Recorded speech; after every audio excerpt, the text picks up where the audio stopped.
बिस्मिल्लाहिर्रहमानिर्रहीम अस्सलाम वालेकुम वरहमतुल्लाहि वबरकातुहू।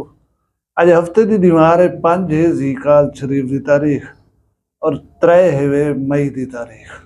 20 तारीख है अज विसाख दी। मैं मुमताज़ तारिक तुसन दे पे वक्री गाल उम्मीद करना सारे सज्जन खैर सल्ला दे नाल सो अल्लाह तआला अपनी हिफ्ज़ो मान च रखे। अज दी वीडियो दे विच कल जामपुर दे विच आवन वाली खौफनाक अंधारी दे नतीजे नुकसान थे उन्हें दा जिक्र करे सूं। वाला मैं एक खबर देखते परेशान थी गया कि तुमसे दे तालिबान आ गए जिम्मेदार जरे रड़ी चंदे बन उन्हें वजन सा को भत्ता जाओ उता उन्हें नल बनया गया है वाला तुमसे आले किता गया है इंदा हाल वाल वंडे सू लगन उनकने पहले मैं तो कोई दसे ना जुला कि इन दफा तंबाकू दे जरे काश्तकार हन उन्हें दे बाबा छक्के लगदे पान। तंबाकू दा रेट ही मिले 15,000 किलो घेन के आखिरी जरा सौदा में दे दा पे हम मैक्सिमम वो 22,000 रुपए दा। अच्छा जेरे हाई रेट हैं ये अच्छे फसलें दे वन बड़े बड़े जिम्मेदार हैं जिन्हें दे फसल मतलब है पालन संभालन उनको वाला रखन सामान वो जेरे बेहतरीन होंदन। ई दफा बारिशां वगैरह थियां गए नहीं तंबाकू दी मस्ती जरी वो बरकरार है पई ते कुछ किस्तें वाला रोला ही होंदा है जरा रेट मुनासिब मिलदे उंदी ई होंदे कि हाफ पेमेंट मौके दे उत्ते होंदी है बाकी वाला साल दे आखिर तक मिलते रहे होंगे। बाज़ किस्त मंथली हो बाज़ 3 महीने ने होंगे वो मतलब किस्त वाला तंबाकू जरा है वो महंगा वेंदा पे। बहरहाल नगदी होवे 15,000 रुपए फी मन बहु अच्छा मुआवजा है और तंबाकू के काश्तकार पिछले साल ही छक्के मारे ने ई साल ही छक्के मारे ने पन इन्हें चीज़ें को देख करें वाला जरे सो कणक रहे उन्हें हौसला त्रुट वेंदे वदन असें क्यों ना तंबाकू रहूं अदा तंबाकू खवींदा कह नहीं खवींदी कणक है यह गाल हुकूमत को वैसे सोचनी जरूर चाहिए है। हुण मैं तो जामपुर दे विच आवन वाली खौफनाक आंधी दा हाल देना इंदे विच 2 इंसानी जाना चलिया गया वो किवें गए ने दसे सतवा को लगन। मैं एक खबर देखते परेशान हमी कि वहोवा तौसे दा इलाका है उत्था कोई जिम्मेदार अपनी कणक पेंदे पान उत्था पहुंच गए तालिबान बंदूखां चा करें मुसल्ला ठीक रहे कि साकू अपनी फसल दे विचों खेत दा भत्ता जो उता मकामी आबादी थी कि कट्ठी उन्हें गोजे को दे वलेट उनको ये पता कहना असा देरे वाले ने वले आए वो देरे वाले सिर्फ पूजे नहीं देते कुछ कुछ काम ही किथे चंगे करें उन्हें गोजे को 3 जरे तालिबान उन्हें 3 तालिबान को सट की दे यानी मार की दे वाला 4 जरे उन्हें बद की दे वो पुलिस वाले ने हवाले की ने।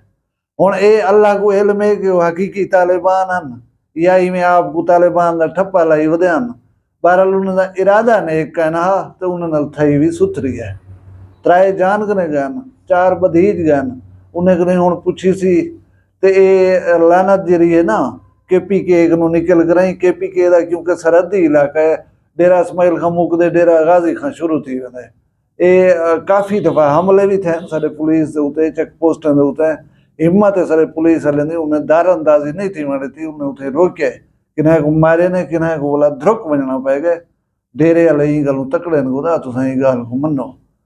बहरहाल एक खतरा है जरा आहिस्ता आहिस्ता पूरे मुल्क वाले पासे वधदा पे अल्लाह इन्हें मुसीबतें सारे को बचावे।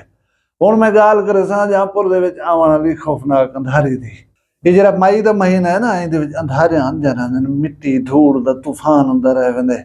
अच्छा वो खतरनाक भी होंगे नुकसान भी थी दे अगर छत्तें उत्ते बोसीदा पर्दे वगैरह हैं वो ढाए सकदन 4 दीवारें हवेलियां जरा आदू दित्ती खड़े होना इन्हें कोई हवा सटी पी होंगी बाद औकात मेरी भी पिछले साल हवेली ढाए पी आई।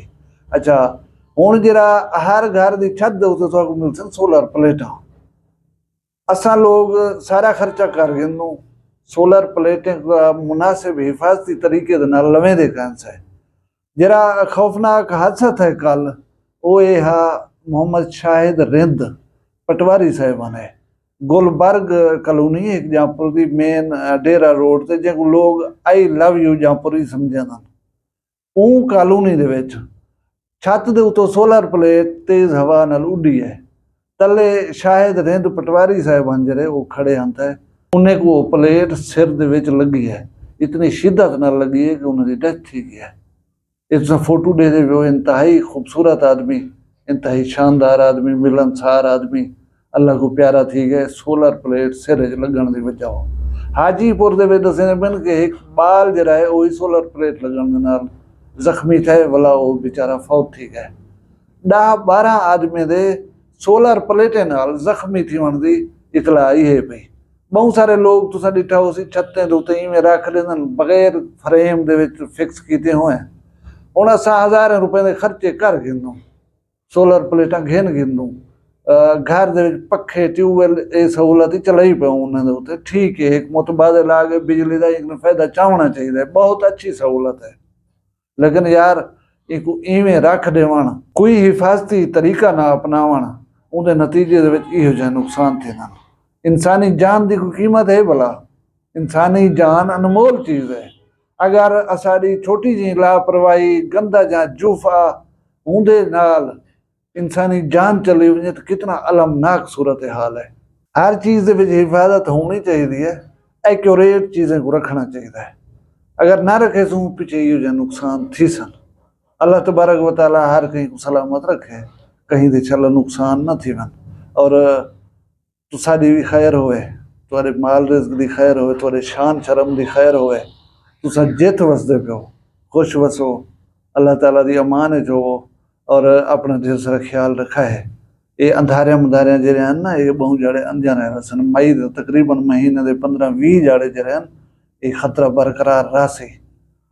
कोशिश की करो जेरे वेले तेज़ हवा तेज़ अंधारी आंदी भी होवे गैर ज़रूरी तौर पर घरों बाहर ना निकलो।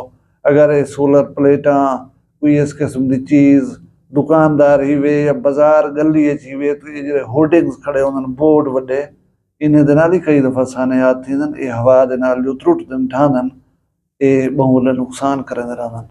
जिथा ही वे खुश वसो खैर नाल वसो, अपना वलाह दा प्यार दिल सारा ख्याल रखा है। मैं को दुआ याद रखा है जींदे उसू कल मिलसूं बी वखरी गाल नाल। फिलहाल मैं कोई इजाजत दियो, अल्लाह हाफिज़।